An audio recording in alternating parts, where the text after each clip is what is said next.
Olá, eu sou Lauro Jardim. Eu sou o Gabeira. Eu e o Gabeira estamos hoje aqui na redação do Globo, no centro do Rio de Janeiro, como em todas as terças-feiras, para um papo sobre os assuntos quentes da semana. A ideia é a gente analisar, destrinchar, opinar, dar bastidores de temas que vão da política nacional à política internacional, meio ambiente, economia, sociedade e outras coisas.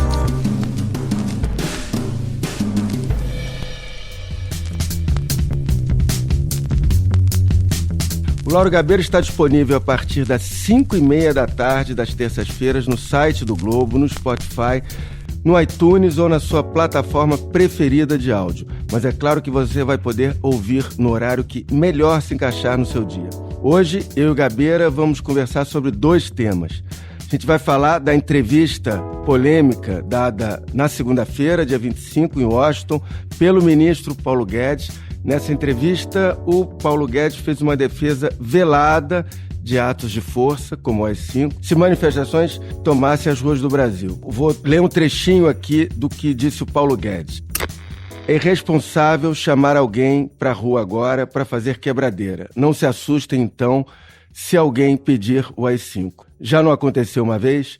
A gente vai também abrir espaço para falar sobre o que significa para o Brasil e para o Rio a vitória dupla do Flamengo no fim de semana que passou. O fim de semana mágico para o Flamengo, 2 títulos em 24 horas. Sábado, bicampeão da Libertadores e no domingo, campeão do Brasileirão 2019. Além da vitória nos campos, o time do Gabeira e de outros 44 milhões de brasileiros tem dado show há anos fora de campo. Agora, antes de começar a falar dos 2 assuntos, como em todos os episódios, eu queria saber do Gabeira para onde você viajou na semana passada. Eu viajei para o Rio Grande do Norte, para Galinhos, uma cidade encantadora. Mas tive um perrengue no caminho porque esqueci o meu óculos. Eu fui de barco, esqueci o meu óculos de leitura no carro. E tinha que ler todo o voto do Dias Toffoli sobre a questão. 4 horas de voto, hein? Haja leitura.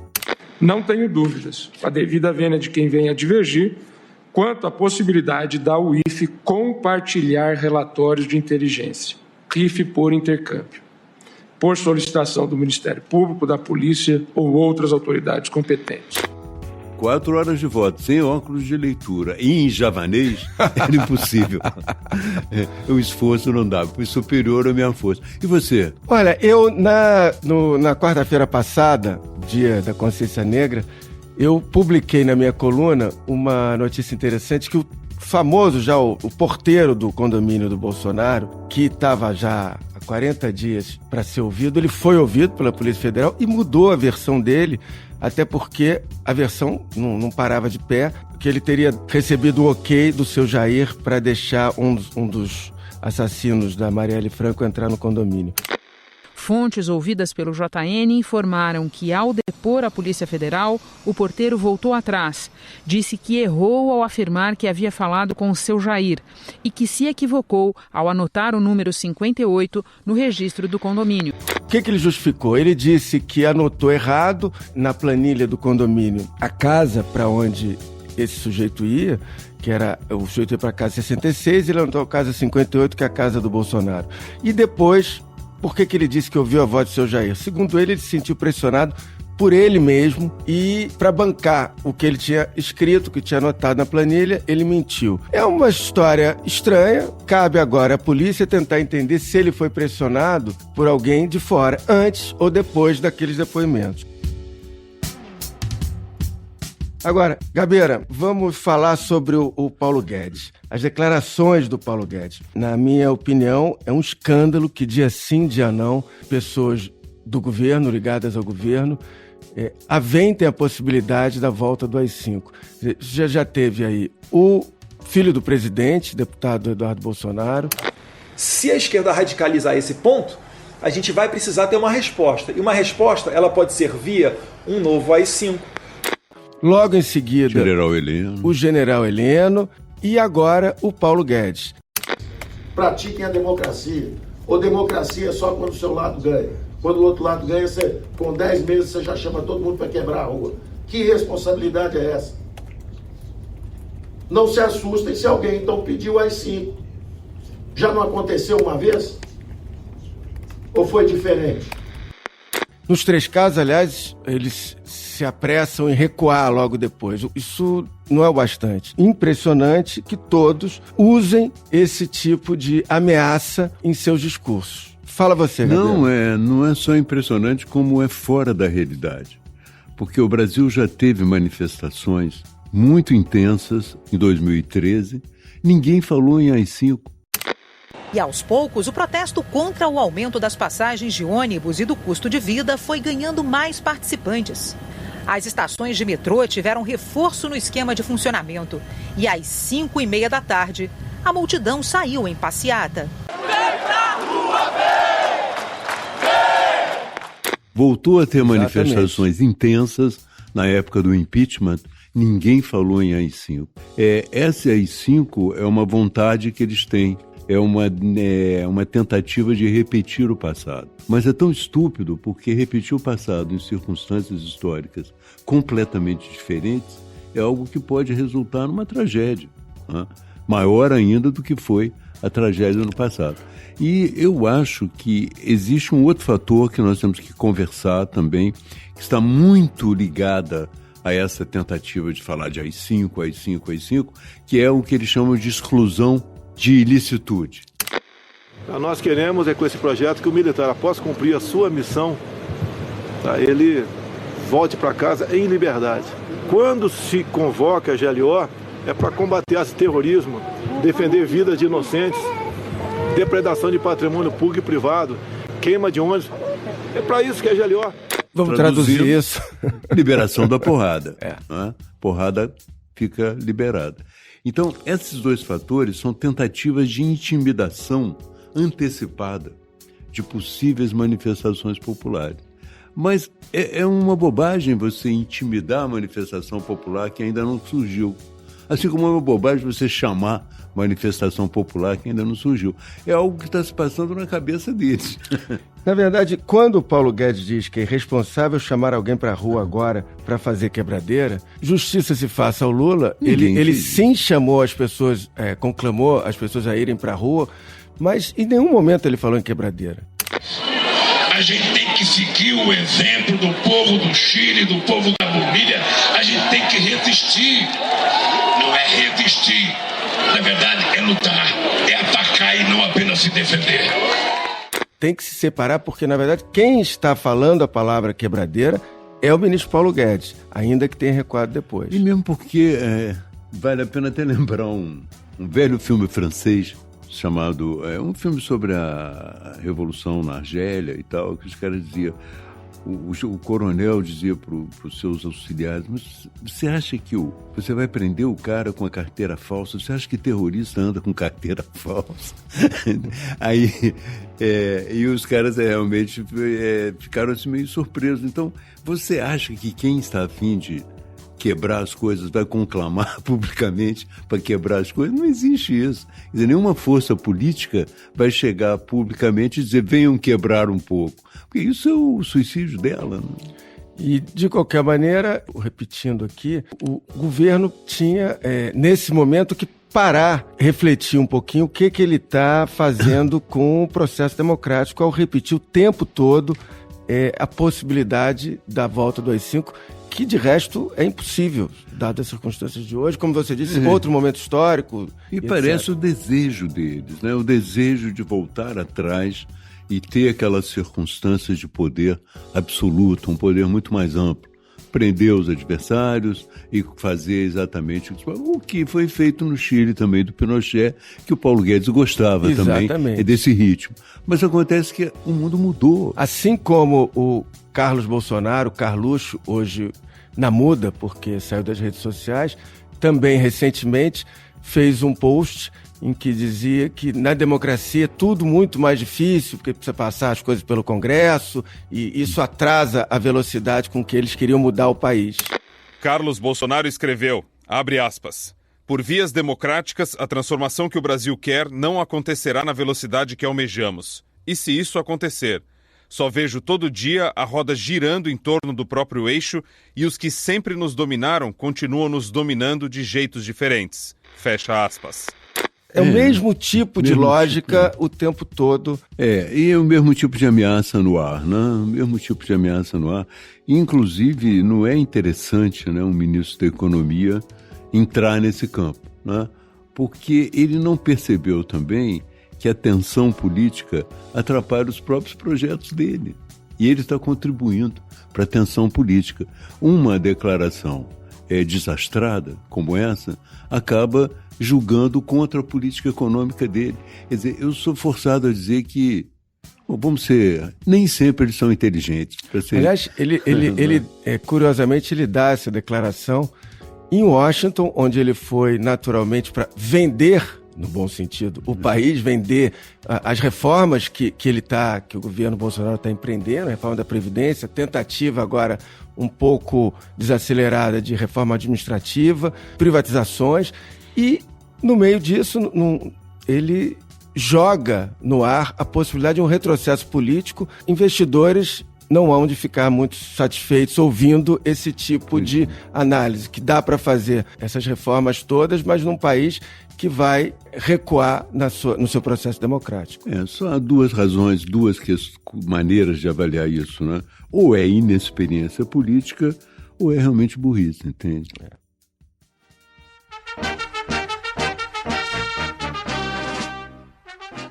Gabeira, vamos falar de uma coisa rara, que é notícia boa. Eu estou me referindo à vitória do Flamengo, independentemente da paixão clubística de cada um. O Flamengo é um case muito particular, é um exemplo a ser seguido. Você, como rubro-negro, eu quero que comece, mas antes eu só queria enfatizar o seguinte: esse triunfo do Flamengo não é uma coisa que aconteceu estalando os dedos de improviso. Isso começa em 2012, quando um grupo de sócios do Flamengo decide dar uma virada no clube, o clube de maior torcida do país, mas que tinha, na ocasião, em valores atualizados, cerca de 1 bilhão em dívidas e não tinha conquista nenhuma a apresentar do tamanho do clube, das tradições, etc. Em 2013 começa uma nova gestão.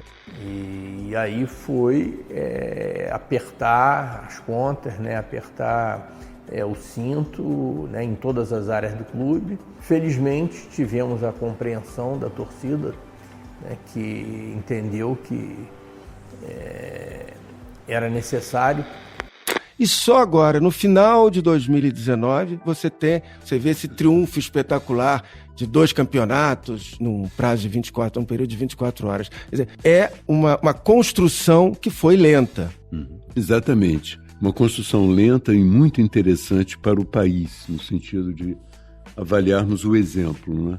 O Flamengo começou uma jornada. Para começar, o Flamengo e o Brasil têm aspectos parecidos.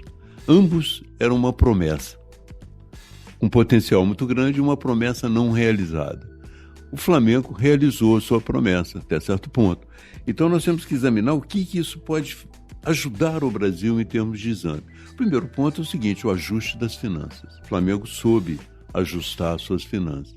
Algo que seria importante para o Brasil, até hoje não se conseguiu. Eles não conseguem, ainda estão falando no AI-5, mas não conseguiram ajustar as finanças. O outro aspecto importante também, que teve um peso fundamental, foi saber gastar bem o dinheiro. Todas as contratações do Flamengo foram bem sucedidas. Não houve um caso em que as pessoas digam gastou-se dinheiro à toa. E deixa eu fazer um complemento aí.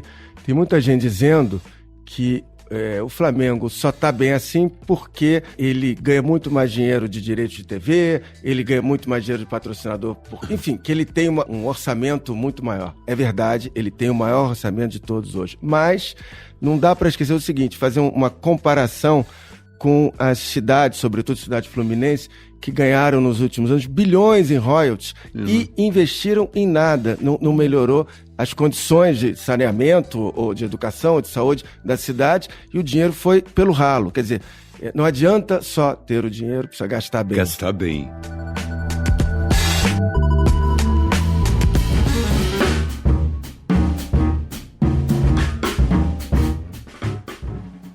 O outro aspecto que eu acho que teve um peso muito grande foi a vinda de um novo treinador. Mas não de um novo treinador, mas de uma nova concepção. O futebol brasileiro é muito burocrático, bola para o lado, faz um gol, vamos administrar porque já ganhamos. Ele não, ele trouxe uma ideia de vamos jogar os 90 minutos, fazer o espetáculo valer durante os 90 minutos, que é importante. Eu tentei explorar ao máximo todas as qualidades que eles têm, não é? Passando sempre umas ideias que é muito importante coletivamente, para além de individualmente, porque isso o jogador brasileiro é forte, tudo que seja individual. E eu tentei explicar que o jogo não é só isso. O outro aspecto que ele trouxe também, muito fundamental para sacudir a burocracia brasileira, é que eles diziam o seguinte: certos jogadores não podem jogar juntos, que eles são muito bons, mas têm características semelhantes, não podem jogar juntos. Eu falei, não, mas espera aí, não pode jogar juntos, eles se movam, que se movam.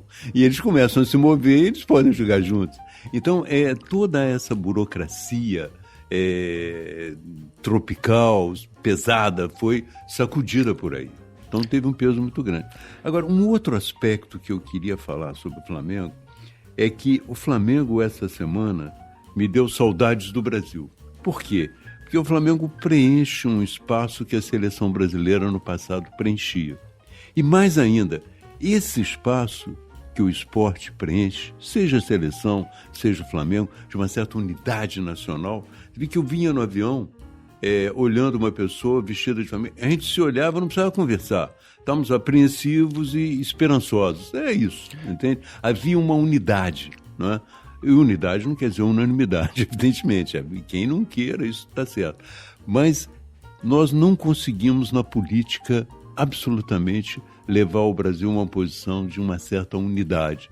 Algo que está difícil também nos Estados Unidos. Os Estados Unidos, no passado, tinha uma política de buscar alguns temas em que democratas e republicanos coincidiam. Sim. E se levavam uma visão nacional. Mas hoje está difícil com o Trump. No Brasil também está muito difícil você ter uma ideia de unidade nacional.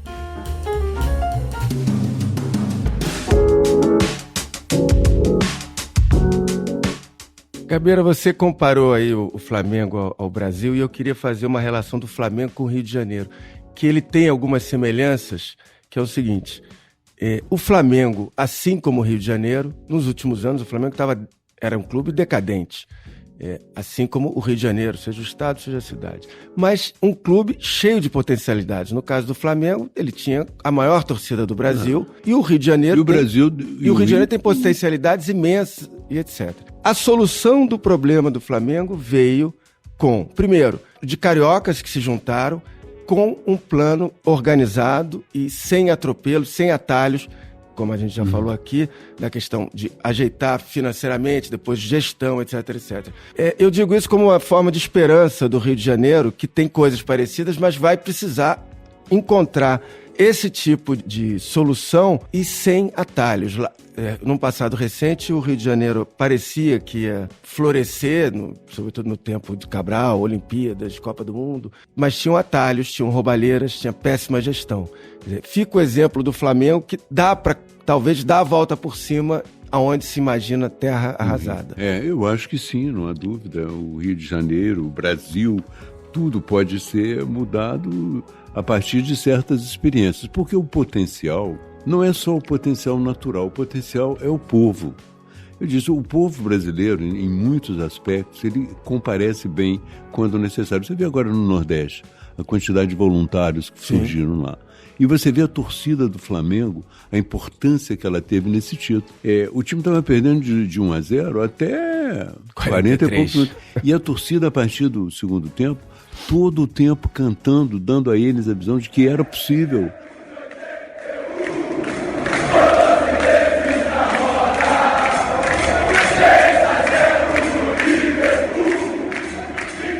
Eles estavam ali, que era possível.